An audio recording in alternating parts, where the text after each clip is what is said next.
Hey guys, so I got the watering fixed. I know I showed it to you guys last year. The first year I watered everything with hoses, and that saved all the trees in the back. But I will show you how it works. If I have enough pressure and it's soon enough and it's early enough on the line, then I don't have to put clips on these. However, if it's too soon on the line, then the water doesn't pressurize all the way to the back. And what I do is I take a hose that's just a little bit bigger and make a clip out of it. You can see how I did that. And so it pressurizes it. The reason that I have to do this instead of a regular drip line is that we have dirt and algae and leaves and sticks in this water. It's irrigation flood water. So I'll see if I can get squirted. Okay, so it's not showing. Okay, so that's how big the holes have to be. They're huge in order to blow out all that gunk. And then to pressurize it, I put those on. And now I have the whole property done like that. Everything now has water. And the reason I'm doing this, you think, wow, that's really wasteful. That's a lot of water. And no, it's a drip line. It's still a drip line. But when I'm first building up moisture in the soil, it has to be a lot of water because the soil is so dry. And all the dry soil around that space will suck the water away from the plants. So this one is the end of the line, so I don't have clips on it. I could put clips on it, but it just doesn't matter. And you can see one is clogged from algae. That one right there is clogged from algae, but you can see it just really doesn't matter. Did my pump? Yep, my pump finally turned off. Good, I got it. Okay, so the pump just died down. It got about 4 hours of water out of half a gallon of gas. Okay, so I pulled this from my backyard. And these are not the stakes that go with it. These are tent stakes. Trying to make sure you guys can see what I'm looking at. I love this camera. Okay. So this is where the pigs were. So what I'm going to do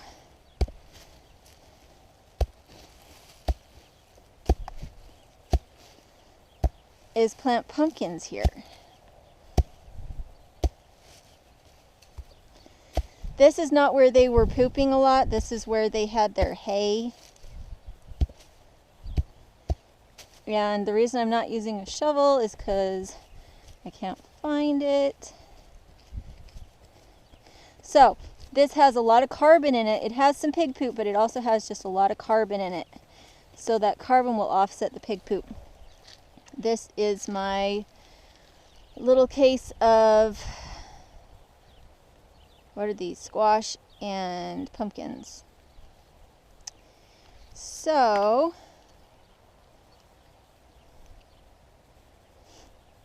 and I know you're not supposed to plant them next to each other, but because you don't want them cross-pollinating. I don't know how this is going to do though. So,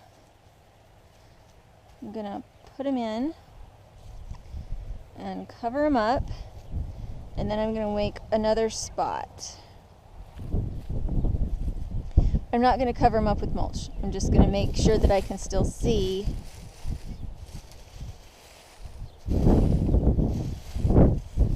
where they are so that I can come and water them.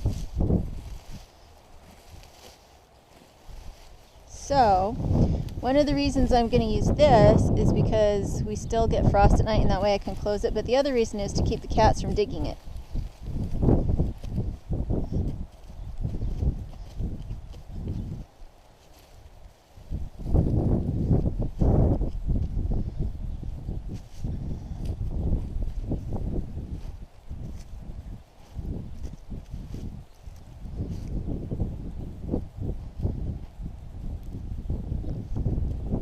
Okay.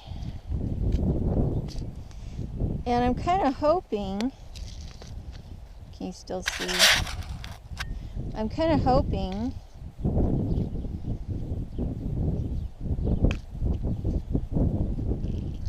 that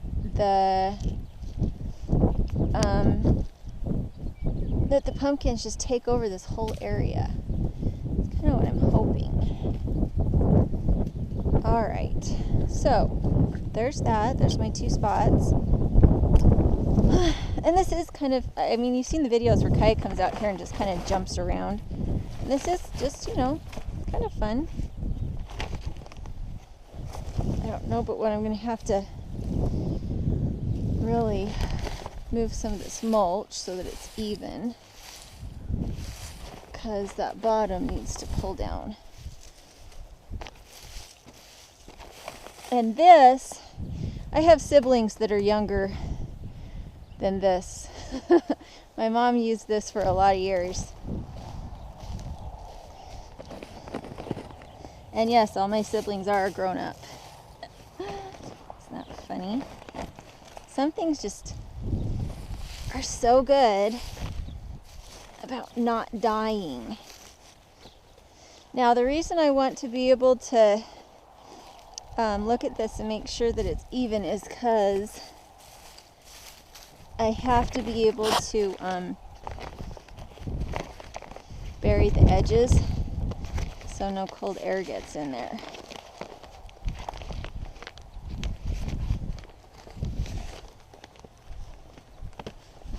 Fix that up.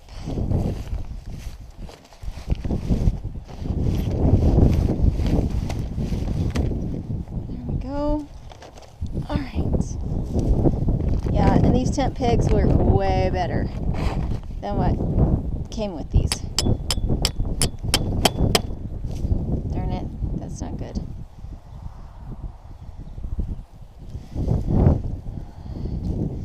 And the funny thing is, this thing has only been at my house for 1 season, and it came to me looking pretty good, and now it's not looking so good. And it's not like I've misused it, I've just used it. But maybe the sun in our backyard is just stronger than what my mom had, I don't know. And then once these guys come up, I will take this off once we're past the danger of a hard frost, which would be in about 3 weeks.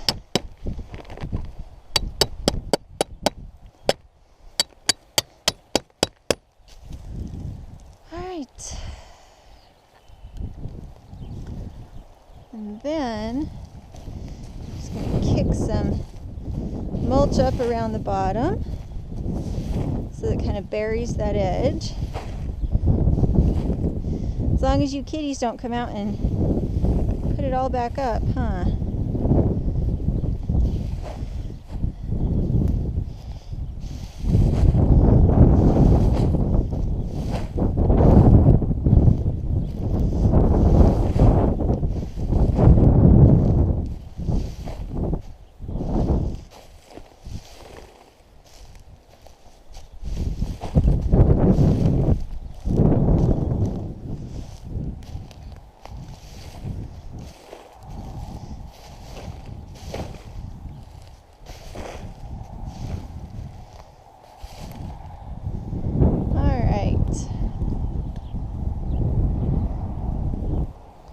There's our neighbor. Okay. So, what I like to do is have one of these. Let's see. What I'd like to do is have one of these set up so that I can fill it with water from the canal and use it to water whatever I have growing up here. So, I'm going to move it to where I want it. And then next time I water, I will, yeah, and can you guys see all the crap my kids put in there?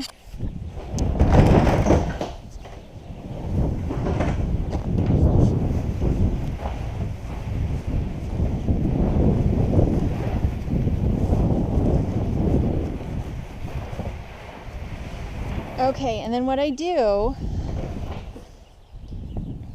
let's see, what I do is I have a tube that siphons from there into a bucket right here. The bucket is up there.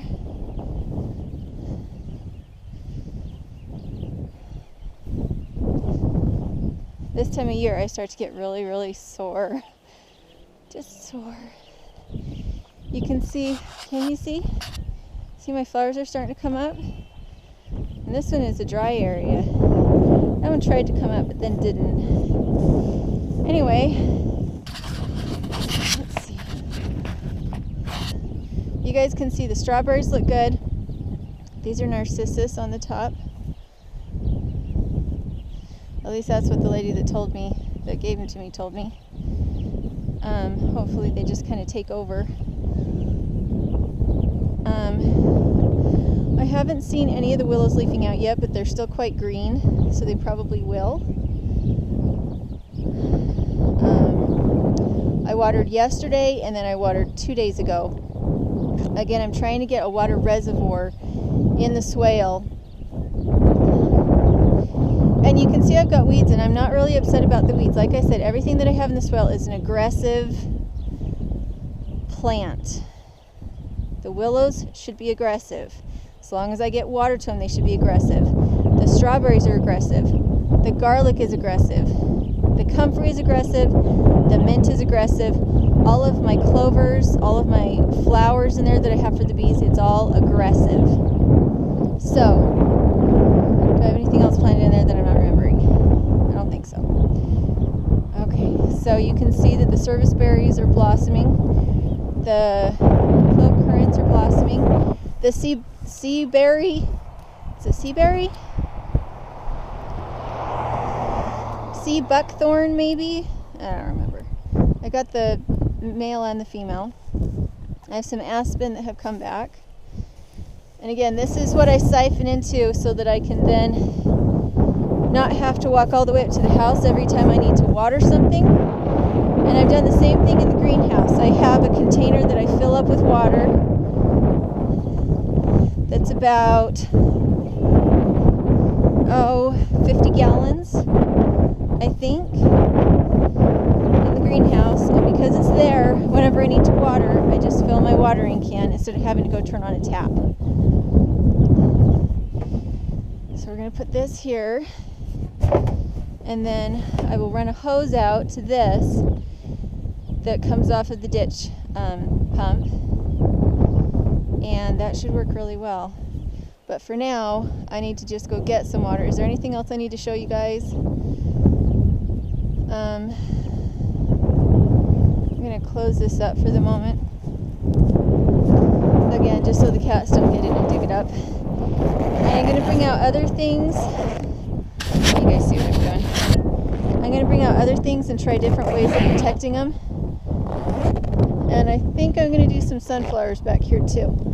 Sunflowers. I'm not sure if I'm going to do corn or not, but one of the reasons I wanted to do pigs was to just try this method. And because of that, I need to come out and just try as many different ways of doing it as possible to see if we want to do it again. Okay, so I need to go get water for those. I'm going to walk you guys around with me while I do that. I have one last set of tubing to put in, and I have to cross it right here, which means I have to get some mulch, some wood chips to put across here so that it's kind of buffers that tubing a little bit when people run over it. I had some metal tubing, but that pipe is just much too big. It worked for the 1-inch.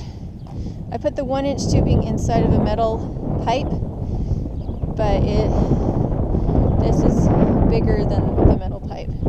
Okay, so I will walk around and show you. And I know you've got wind, and I apologize. There's not much I can do about it. Hollyhock, serviceberry,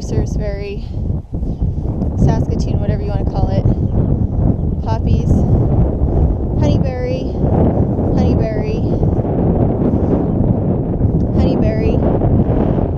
Arctic cherry from Honeyberry USA. That's where I got my honeyberries and my cherries. Another cherry. Here's my tubing. Looks pretty good.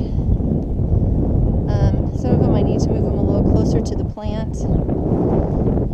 This is hedge cotton Easter.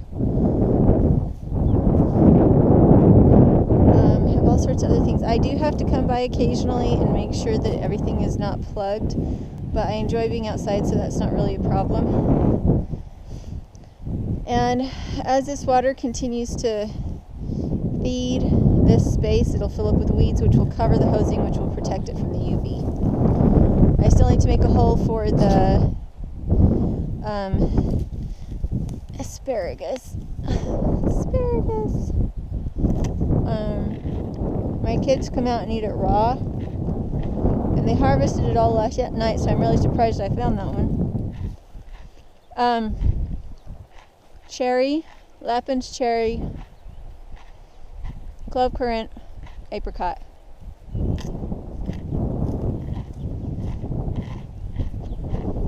Apple, Canadian choke, cherry, hackberry, aspen, Russian sage, grapes.